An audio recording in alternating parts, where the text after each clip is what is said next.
Good afternoon. My name is Kitty Hughes. I'm a retired primary school teacher from County Longford in the heart of Ireland, and I am the chairperson of the National Network of Older People's Councils. We are aligned with WHO, that's the World Health Organization's global framework, with the goal to make Ireland a great country in which to grow old. And my role as chair is to represent the views of older people nationally and to support the National Convention of Older People's Councils. D.H. Lawrence once wrote, "It ought to be lovely to be old, and for a great many people it is indeed lovely to be old. But for some, their so-called golden years are sometimes tarnished by the less than friendly attitudes or understanding of society, and their voices are unheard. But not anymore. Older People's Councils are now established in every local authority area in Ireland under the Local Age-Friendly Ireland programme. They are a vehicle to bring the voice of older people into local government and help to inform private and public service provision. In each county and city, individuals and older people's groups are invited to get involved in the wide membership base of an Older People's Council. An elected executive committee carries out the day-to-day working of the council, supported by the local age-friendly programme manager. So I invite you now to listen to some of our members' experiences of their Older People's Councils. Through these councils, older people are consulted about developments in their county or city, such as the age-friendly strategy, the county development plan, transport or health services.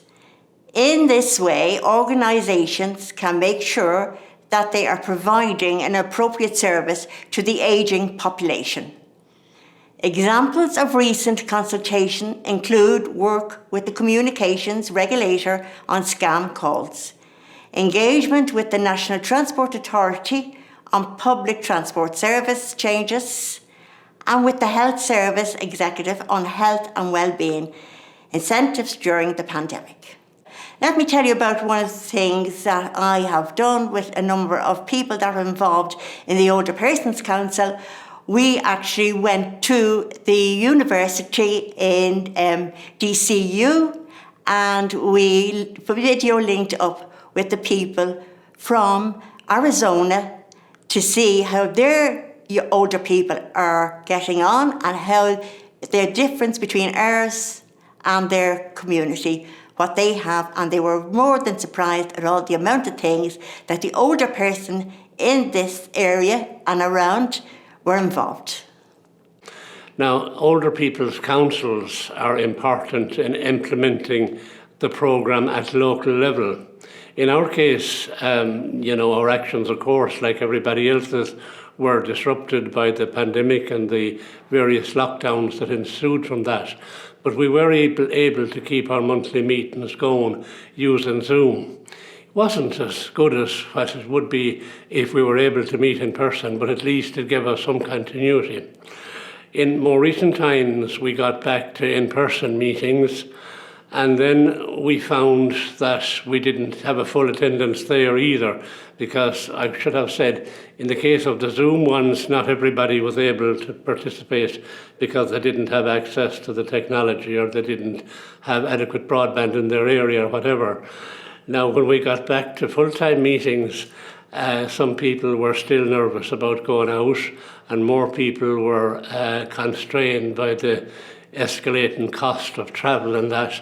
So what we have to do with the recent meetings is something like today, a blended meeting, which again, it has its advantages, but isn't absolutely ideal either. But that's the way we are. At our monthly meetings, we often have a guest speaker. For example, at tomorrow's meeting, we have the fire chief, the county fire chief in, because we feel it's the appropriate time of the year where you're moving into a time when people will be lighting fires. Maybe with the escalating cost of oil and gas and that, more people might be looking at open fires, and some chimneys mightn't have been cleaned for a long time. So we've invited in the fire chief to talk about, smoke alarms and spark guides and all that sort of thing. And the same, we've had people in from the HSE, the health authority previously. We've had the Gardaí in. We've had academics in who were involved in, various aspects of research into the ageing process in all its forms. So we try to vary it that way. Now, we don't have a guest speaker at every meeting, but we tend to have a good few of them through the year. Older People's Councils are designed to represent the authentic voice of older people in the population, with membership drawn from both rural and urban areas. The mix of people involved on these committees is very important, so that the views of all older people are well represented. Membership of the group is open to representatives of older people, individual older people, and those who work with older people and community-based groups. They all engage with the Older People's Councils to ensure their local, age-friendly strategies reflect their needs. In Roscommon, in conjunction with a number of agencies, we have established a dementia support group in the north of the county, the purpose of which is to provide information and support to those with dementia, their families and carers. We had just started when the plague broke out, but instead of being thwarted, we decided that we would utilise the one and only Zoom. Our meetings are monthly, and we were able to connect with quite a number of centres. We had 100 people tuning in at one stage. We are now back to face-to-face meetings, with some online work as well. The main problem we have is very poor broadband connection. Rural Ireland is out of the loop when it comes to good broadband, it would appear. Our meetings last for an hour and open with some music, provided by 2 or 3 local musicians. This is followed by some input from citizens' information. In general, the information dispensed over the hour is interspersed with music to give it some balance. We have stories and often a guest speaker who presents some ideas and information. The hour passes quickly and we finish with a song, thus leaving everyone in a happy mood. Thank you. Each of the 31 local Older People's Councils nominates a representative to the National Network of Older People's Councils. It is through this national structure that issues which cannot be resolved locally are fed up to the age-friendly shared service and government officials. Recent examples include driver licensing queries, telecommunications billing and ticketing for sports events. Through these structures, older people across Ireland are helping to shape a future for the country that is age-friendly and accommodating of everyone across all stages of the life course. By working alongside partners on the age-friendly alliances, older people are supporting the government's vision of an age-friendly Ireland.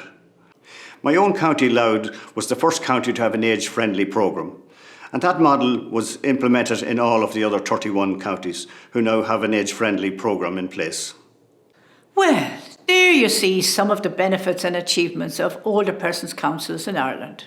In my own County Longford Older Persons Council, we have input into town planning projects, doing walkability study with engineers, and the result is improved footpaths, public lighting, seating and designated parking for older persons.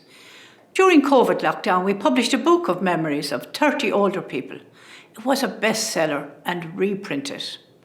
I recommend getting involved in age-friendly Ireland Older People's Councils. You'll be delighted with your achievements in your community and it'll do you good. Ganairi and Táliv, agus gurv Mahagiv. Older People's Councils are a core component of the age-friendly programme structure in Ireland. They are established in every local authority area under the multi-agency Age-Friendly Alliance. Through these councils, older people are represented in local decision-making structures. The programme can only operate effectively by listening to the voice of older people and ensuring that the actions delivered are in response to identified need. Older People's Councils play a crucial role in monitoring the delivery of age-friendly strategies and in guiding the direction of the programme. They are an essential structure to support local government and wider society to prepare for population ageing.